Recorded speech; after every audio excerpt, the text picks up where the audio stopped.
अहमदाबादमध्ये काँग्रेसचं राष्ट्रीय अधिवेशन, राहुल गांधी, सोनिया गांधींसह अध्यक्ष मल्लिकार्जुन खरगे अधिवेशनाला उपस्थित। अधिवेशनामध्ये खरगेंचा भाजपवर हल्लाबोल।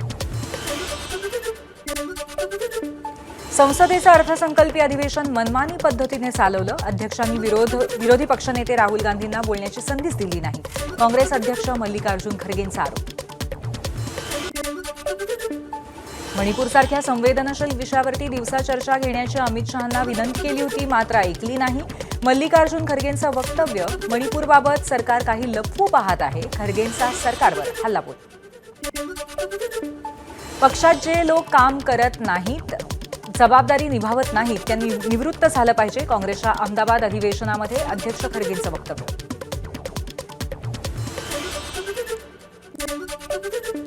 बेरोजगारी, दरवाढ याच्यावरती कोणी बोललंच नाही। देशात केवळ विष पसरवण्याचं काम भाजप करत आहे। खासदार प्रणिती शिंदेंचा भाजपवर आरोप।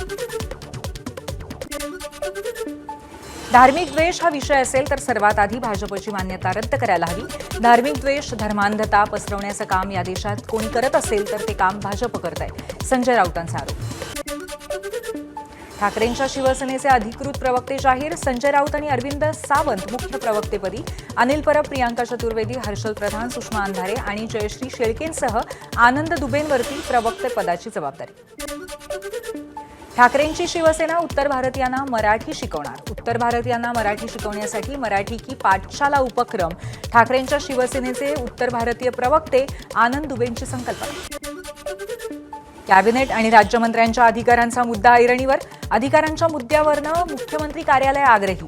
कॅबिनेट मंत्र्यांनी कुणाला आणि किती अधिकार दिलेत याची माहिती द्या, मुख्यमंत्री कार्यालयाकडनं राज्यमंत्र्यांना विचारणार।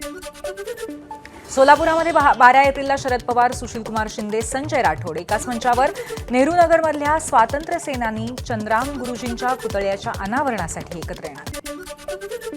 दीनानाथ मंगेशकर हॉस्पिटलला महापालिकेचा दणका। 8 वर्षातील मिळकत कर थकबाकी प्रकरणी नोटीस। 2 दिवसामध्ये 27 कोटींची रक्कम न भरल्यास जप्तीचा इशारा। तनिषा भिसे मृत्यू प्रकरणी धर्मादाय आयुक्तालयाकडनं सरकारला चौकशी अहवाल सादर। अहवालामध्ये दीनानाथ रुग्णालयावरती ठपका ठेवण्यात आल्याची सूत्रांची माहिती। त्यामुळे मंगेशकर रुग्णालयावरती कारवाई होणार का याकडे लक्ष। दीनानाथ रुग्णालय परिसरामध्ये कलम 163 प्रमाणे प्रतिबंधात्मक आदेश। दीनानाथ रुग्णालयासंदर्भात पुणे पोलिसांचं मोठं पाऊल। रुग्णालय परिसरामध्ये आंदोलनाला बंदी आणि तसंच 100 मीटर परिसरामध्ये निर्बंध। तनिषा भिसेंच्या मृत्यूनंतर पिंपरी पालिकेला जाग।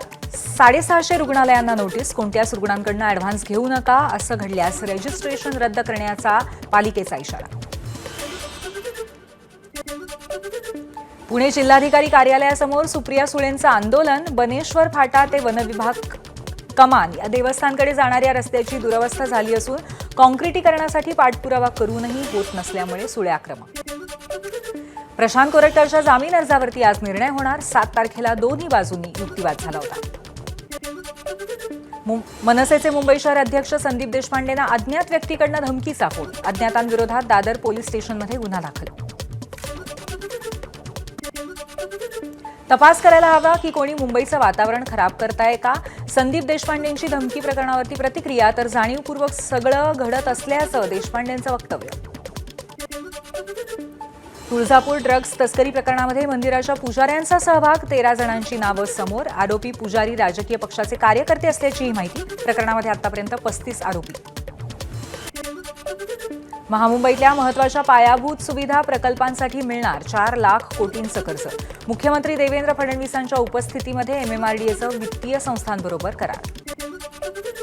आरबीआयकडनं रेपो रेट 6.25%वरनं 6%वर। व्याजदरामध्ये कपात झाल्यामुळे ईएमआयमध्ये सर्वसामान्यांना दिलासा मिळणार। आरबीआयकडनं रेपो रेटमध्ये 25 बेसिस पॉईंट्सने घट। सीएनजीच्या दरात आजपासून 1.5 रुपयांची वाढ। घरगुती वापराचा पाईप गॅस सुद्धा 1 रुपयांनी महागला। सीएनजीच्या दरात गेल्या 3 वर्षांपासून वाढ झाली नव्हती। ज्या जनतेने मतं दिली त्या जनतेचा आता अपेक्षाभंग होतोय। वाढलेल्या महागाईवरनं जयंत पाटलांचा केंद्र आणि राज्य सरकारवरती हल्लाबोल। अनधिकृत भोंगे आणि आलेल्या धमकी प्रकरणी भाजप नेते किरीट सोमय्या आज गोवंडी पोलीस ठाण्यात जाणार। 72 मशिदींवरती 400 अनधिकृत भोंगे असल्याचा सोमय्यांचा दावा। छत्रपती संभाजीनगरमध्ये बनावट कागदपत्रांद्वारे जन्मदाखला मिळवणाऱ्या 8 संशयित बांगलादेशी घुसखोरांच्या विरोधात पोलिसांमध्ये गुन्हा. विधानसभा निवडणुकीच्या काळामध्ये मोठ्या प्रमाणावरती बोगस जन्मदाखले दिल्याचं समोर. नाशिकमध्ये गोदावरी नदीपात्रामध्ये मनसेचं आंदोलन. गोदावरी नदी प्रदूषणमुक्त करण्यासाठी मनसे आक्रमक. रामकुंडामध्ये मनसे पदाधिकाऱ्यांचं आंदोलन करत प्रदूषणमुक्तीची मागणी.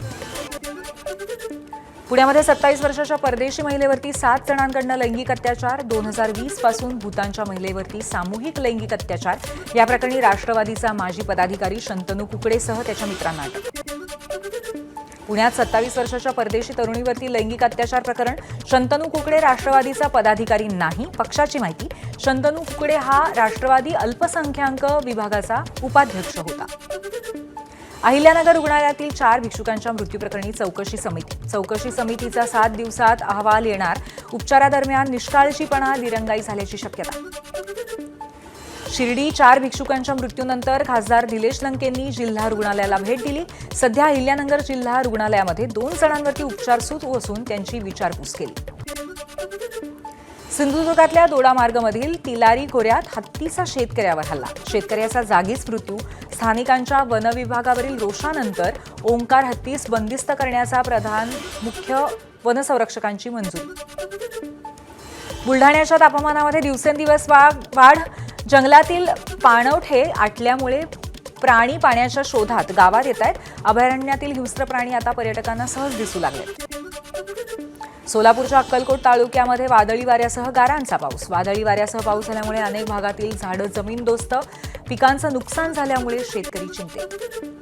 शेगाव बस स्थानकासमोर 2 वडाप टॅक्सी अज्ञातानं जाळल्या. दहशत पसरवण्याच्या उद्देशानं हा प्रकार घडवल्याची प्राथमिक माहिती. पोलिसांकडून घटनेचा तपास सुरू. वर्ध्याच्या पुलगावामध्ये 3 लाकडाच्या दुकानांना भीषण आग. घटनेमध्ये नायब तहसील कार्यालय थोडक्यात बचावले. आगीचं कारण अजून अस्पष्ट. अकोट शहरातल्या मच्छी मार्केटला भीषण आग. घटनेमध्ये 3 ते 4 दुकानं जळून पूर्णपणे खाक. सुदैवाने आग लवकर आटोक्यात आली, त्यामुळे पुढचा अनर्थ टळला.